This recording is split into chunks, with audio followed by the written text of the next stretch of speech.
for, I don't remember what week we're in. 4. Well, Four. Week 4, part 2. Part 2. It's week 13. yeah. Week 13. Like Rich said. I'm just going to repeat everything Rich says for the rest of the day. All right. All right. Today we're talking about Cutting off limbs.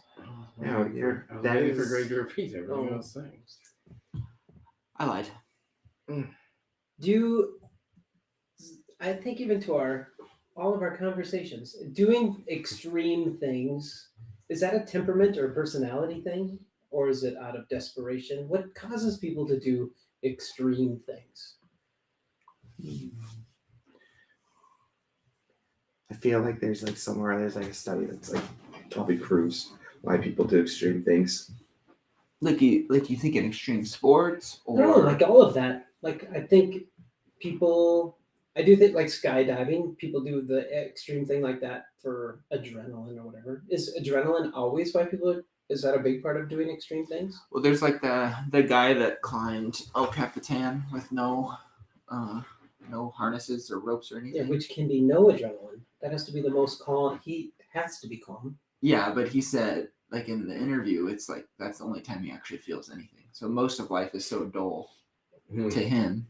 Or like there's the you're dudes broken. that do So broken. the You're- wingsuits and stuff. That they're like they don't really feel fear, and they don't really feel most things in life, and so those are things that help them feel alive. Because there's some truth to like you feel most alive when you're on the edge of Unaliving. That's true. Unknown. That's like when you're in line at security and your plane is starting to board. You hit that boarding time. It's like, I feel alive. Yeah. Is that? But there's got to be. That's That can't be. That's not healthy. So what else causes people to do extreme things? I don't think it's a healthy versus unhealthy. I think it's a human nature response. Like you're afraid you're gonna miss your plane, so all of your senses are heightened. Like that's just what that's how we respond. If you're on a hike and all of a sudden a bear is on the trail ahead of you, you are way more aware because being way more aware helps you survive. Yeah, but like longing for that, probably not. There's a difference between running into the bear and seeking the bear out. Yes. Yeah, That isn't. Yeah. But, I mean, there are extreme things aren't always bears. There are people. Extreme. Correct. Extreme things aren't always bears. You know, I'm into skydiving with bears. With bears. It makes everything more extreme. I want to see that now. I want to see someone skydive with a bear. Red Bull, make this happen. Yes. Yeah. More bear. Red Bull gives you wings. Hope so for the bear. Yeah. But like people that like try to think about disc golf. The people that go extremely into it. I mean, why? Is that competitive drive? Is that just physical ability? Nothing else to do? Well, I think like my least favorite all sports. I don't like watching sports when I know that the people when it's just like raw talent. So like disc golf's such a small sport that you can be pretty good at it without actually having any discipline or learning. Like there's just straight out of college students who can go walk right on tour. And I always root against them.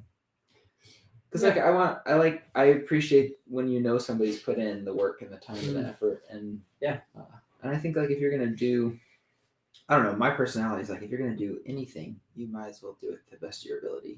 Yeah. It's interesting to think about, having good effects or good ability or whatever it is without any energy or effort. It's really rare. Maybe it's not really rare, but it's a spectrum or a scale. It's some things are just going to become inherently easier to some people over others. Yeah, there's just personality traits, temperament, just physical abilities. Some people can just do certain things better. Yeah. But I think like to be guitar playing is a good one, and that is that you can be somebody who knows nothing about the guitar picks it up, and it's funny how people always do the same thing. They like, I don't know if you've ever seen somebody play the guitar, doesn't play the guitar.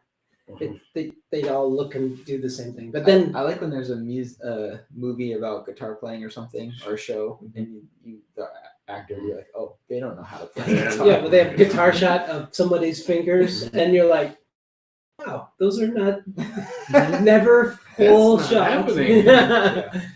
But to go from nothing to being a guitar player is like actually a pretty short distance. You can figure out strumming a little bit and learn 6 chords, and you can play on 90% of worship bands in the United States. That says more about worship bands than. Yes, but that's a measure. But the distance, so to become like a better guitar player, where you can do some bar chords and all that kind of thing, is also quite achievable. But the distance between like the amount of effort that it takes to get to be like adequate to being the best is like there's so much work goes into that, and extreme sacrifice and change has to take place in order to become like the best at guitar or anything, I think. Yeah, there's always the rule of diminishing returns, Mhm. where it's like a graph. Yep. Where you don't need a lot of effort to make a lot of strides in the beginning of anything. Yep. Mainly because your inability, but then like that's why you get like PhD students are doing like they try to explain like their thesis to you, and you're like, this is what? Yeah. What are you talking about? Coffee is a picture of it. To get to having just simply coffee is pretty easy. Yeah. But to getting to have the best, like the amount of investment that it Simply takes. coffee. That was my joke. Oh yeah. There's- It's yeah. good examples. There's 2 coffee shops with that name that are on the spectrum. Opposite sides of the spectrum. There we go. That's better. That's- But the thing is that the amount of investment that it takes to become adequate can be significant, but to become the best is a huge investment. Yeah, I think what I get frustrated when I am adequate at things, and it makes me want to quit. Like tiling is a good example. I am adequate at tile, and I don't want to put in the effort to get better. Yeah. But so when I do it, I'm just constantly mad at myself because I'm not as good as I want to be. But it's because of my fault of not putting in the effort to actually be good at it. Yeah, drywall. Yeah. But here today, so Jesus, he's in the second of this. So you've heard it said statements, You have.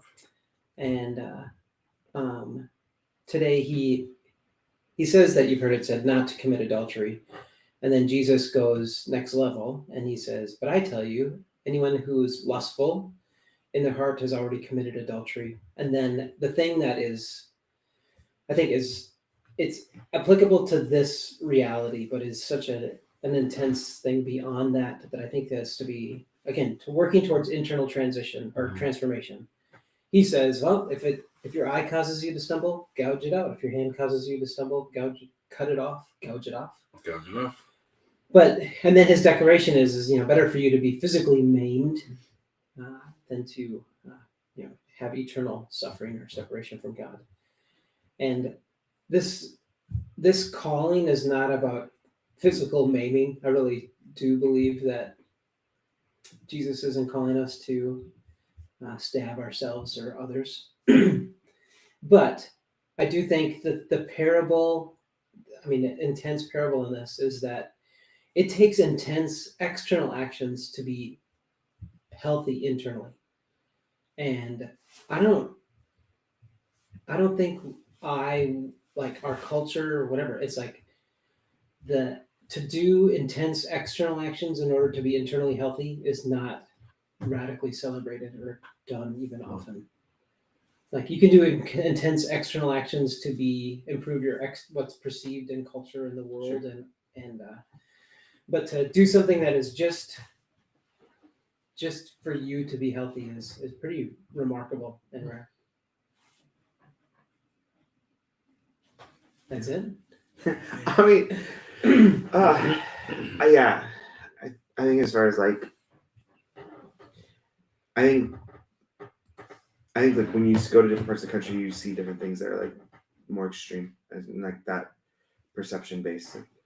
Minneapolis has a lot more runners than Columbia, Missouri, and you notice it externally, but as far as like the quality of people, it's probably pretty similar between the two cities. But you'll also not find, like in Columbia, there are tons and tons of people who are just involved in farming and like homegrown food things. I don't think as many people that I've met like have hands-on experience with it. Where like I know so many people have backyard chickens and things like that. Like it's all more common. And so, yeah, it's interesting. Just like what you value speaks a lot too to what you're putting effort into to make that change. Yeah, effort, sacrifice, cost. Because again, I mean, this is drawing a picture of like it's obvious to see the cost of gouging out an eye, but to be the best at if it's disc golf or if it's at cooking or whatever, running a race or at your job, sacrifice is a real thing, and there has to be motivation to do that, and I think this is so much of what Jesus is just really trying to, in extreme declaration, is trying to cause us to do is like, well, what is going to motivate you to be not commit this or have this act of failure that everybody will see and talk about and judge you about? That's kind of gross to even say, but if you commit adultery, it causes a spiral of people saying. Now, you can do a lot of work to avoid having that moment. And Jesus goes, listen, do something extreme to help be healthy and what no one would see. And that's not just surrounding lust, but like if you just say, think about all these relationship with people things, instead of being like, so instead of physically hurting somebody, pushing them down the stairs, what if you actually, what sacrifices do you need to make so that you actually don't judge people, don't look down on people, that you speak blessing on people? And Jesus is drawing this picture. Do the extreme for even what people will never even see. Yeah, I think it's also much more common. I think as like we've got a better understanding of psychology and just how people's inner worlds work. I think the idea that somebody's external unhealth is preceded for oftentimes for years by internal unhealth. Yeah. I think that's one of the things, like this extreme effort to have internal health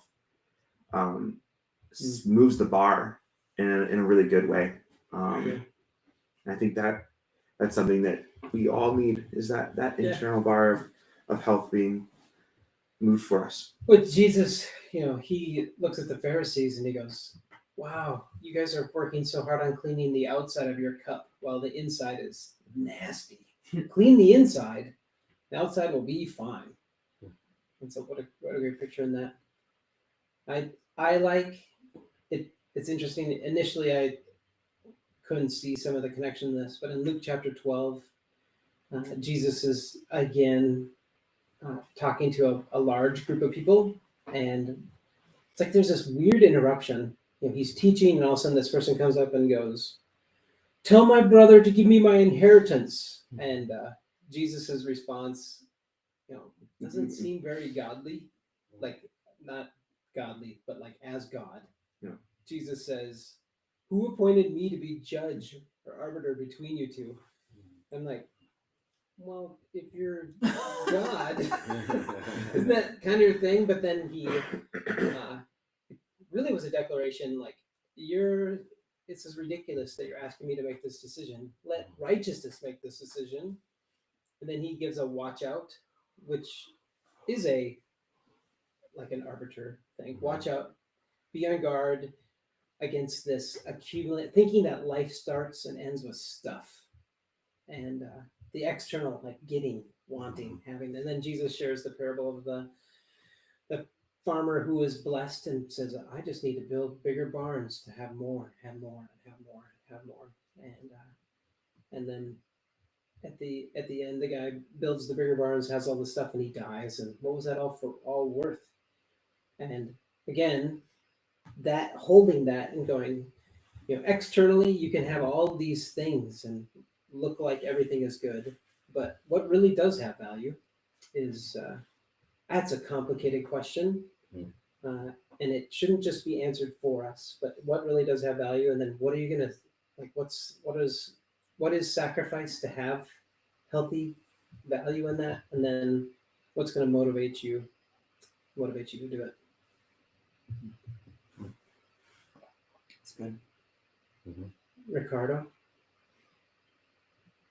I mean, it's the thing we've been talking about all year shows up in this with the what you do informs what you are, which informs what you do.